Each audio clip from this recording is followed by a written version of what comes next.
Hello dear students. In the last few lectures, we have seen the definition of a group homomorphism and we have also seen several examples of functions which do become homomorphisms and some examples of functions which are not homomorphisms. Today we will start with properties related to group homomorphisms. So let's look at the first theorem. Suppose I have a group homomorphism from G to G dash. This actually means quite a few things. G and G dash are groups and phi is a function from G to G dash which is a group homomorphism.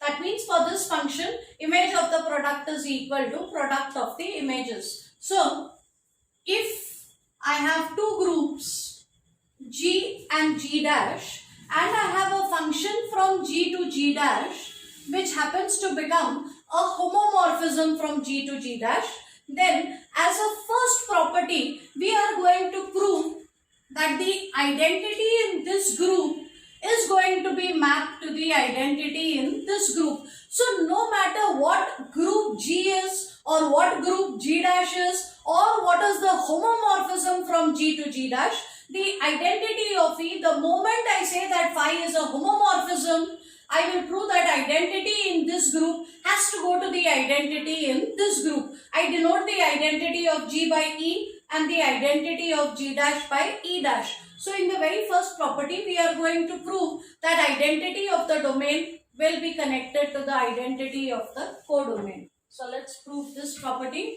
Then I will talk about the remaining properties.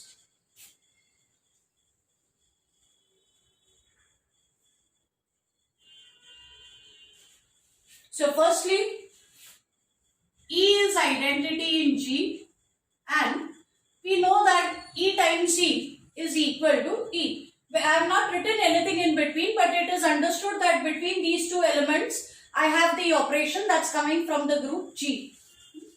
Now, therefore, I can say that phi of E into E is the same as phi of E. And because phi is a group homomorphism, image of the product will be equal to product of the images. So phi of E times phi of E will be equal to phi of E. I could do the simplification on the left hand side because this function phi is a homomorphism. So image of the product can be written as product of the images. Now this entire equation is in the group G dash because these are all images. So they are all elements in the codomain.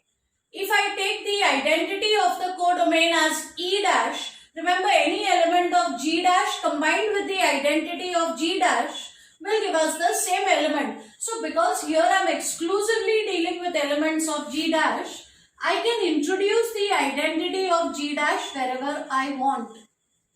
So I can write it here. These are all elements of G dash. This is identity in G dash. So identity of the group times any element of that group is the same element. And now once again we are in a group. If we have a group, we also can use cancellation laws. So by the left cancellation law, this phi of E will go and we will get phi of E equal to E dash. So if phi is a homomorphism, then it has to map the identity of the domain to the identity of the codomain. This is a very important property. Next, again let's look at a picture before we start with the property. So I have G, G dash, two groups. I have a function phi from G to G dash which is a homomorphism. Now let me take any element A in G and look at the image of this. Image of this will be denoted by phi of A. Now this element A is in G, so it will have some inverse in G which we denote by A inverse. Similarly this element is in G dash, so it will have some inverse in G dash. So inverse of this element in G dash is say this, then we would like to prove that image of this element has to be this element. So image of the inverse will be equal to inverse of the image. This is the second property that I am going to prove.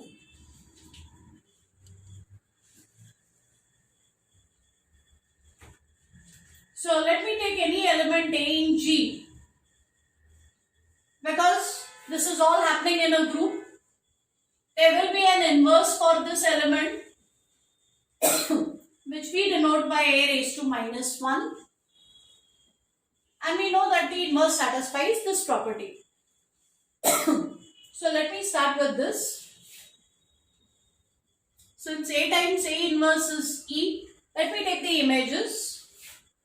I'll get phi of a times a inverse equal to phi of e. On the left hand side, this is image of a product and phi is a homomorphism. So let's use the fact that if phi is a homomorphism, then image of the product should be equal to product of the images. So on the left hand side, this expression can be simplified as phi of a into phi of a inverse. Now both elements are in G dash. And look at phi of e, the element on the right hand side. Let's use property 1. We have already proved that phi of e is equal to e dash. So for the right hand side, I can write e dash. So I get product of these two elements is equal to e dash. Similarly, if I start with this other equation, a inverse a equal to identity, I'll be able to prove that phi of a inverse into phi of a is e dash. So basically, product of these two elements taken in either order gives me identity of that group. So I can call one element as the inverse of the other depending on what result I am looking for. So in this equation, I will say that second element is inverse of the first element. And now as usual, we convert this into a mathematical equation. We will get phi of a inverse is means equal to, and inverse of an element is written as that element raised to minus 1. So image of the inverse, that means if we take the inverse first and then the image, it is the same as taking the image first and then the inverse. So this was about the second property. Let's look at the third property.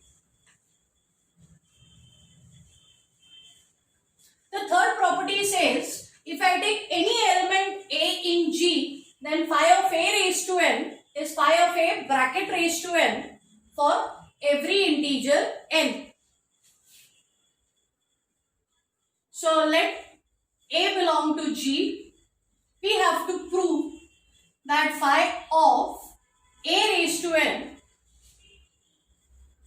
is phi of a raised to n, and this must happen for every integer n. Now I need to prove this result for every integer. Integers can be classified into three groups: positive integers, negative integers, and 0. So the strategy here is to prove the result for the positive integers first, then I can prove it for the negative integers, or I can prove it for 0 first, and then I can prove it for the negative integers. So this way we will break up the proof into three separate parts. We will first prove the result for all positive integers. And to prove the result for all positive integers, the best way out is mathematical induction. So we first prove the result for all natural numbers. And as I said, we will use induction for this. Since we are proving it for every natural number, the first natural number being 1, I must prove the result for n equal to 1. So I wish to prove that this equation is satisfied for n equal to 1. So let me begin with the left hand side.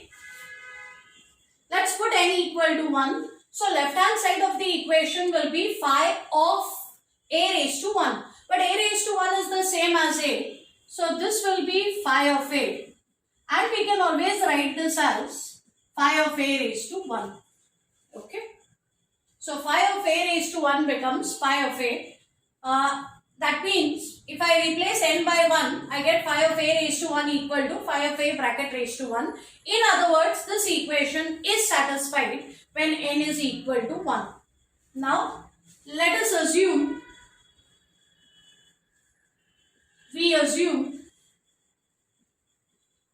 that the result is true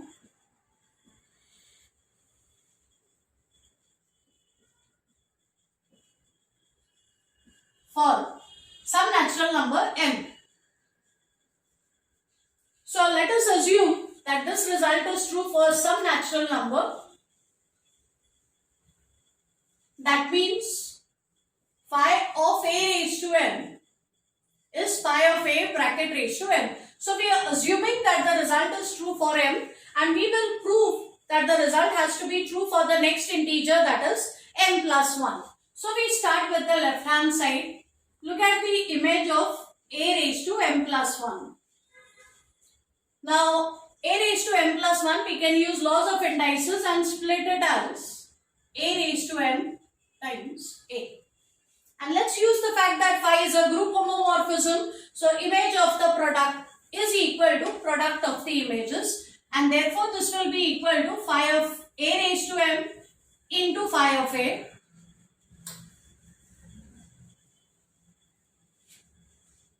And that, because I am assuming that the result is true for m, I can write this as phi of a raised to m into phi of a. And by laws of indices, this will become phi of a raised to m plus 1. So this power m plus 1 goes outside. Therefore, the equation is also satisfied for m plus 1.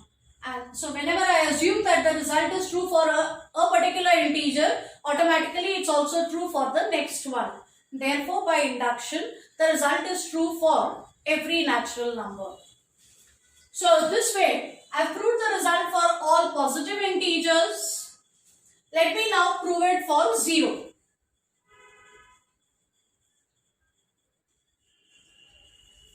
Let's look at the equation. Look at phi of a raised to 0. A raised to 0 by definition is the identity of that group. So this will be phi of e. And phi of e by property 1 is e dash, the identity of g dash. So I can always write this as phi of a raised to 0 because phi of a is an element of the group g dash. So phi of a raised to 0 will give me the identity of g dash. So if I replace n by 0 also, this equation is satisfied. Finally, let me prove the result for any negative integer.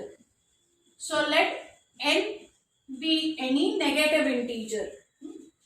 What I'll do is, I'll take m as minus n. If n is negative, then minus of n will be positive. So this m is going to be positive.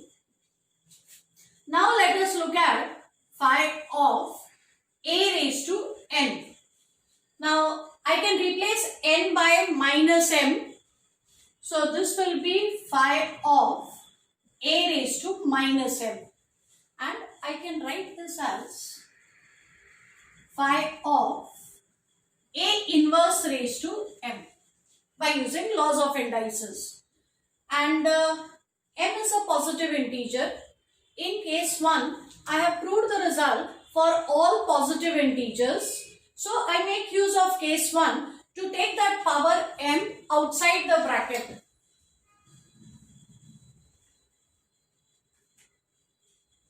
So this will be equal to phi of a inverse bracket raised to m. I could pull out m outside the bracket because m is a positive integer, and in case 1 I have already proved the result for positive integers.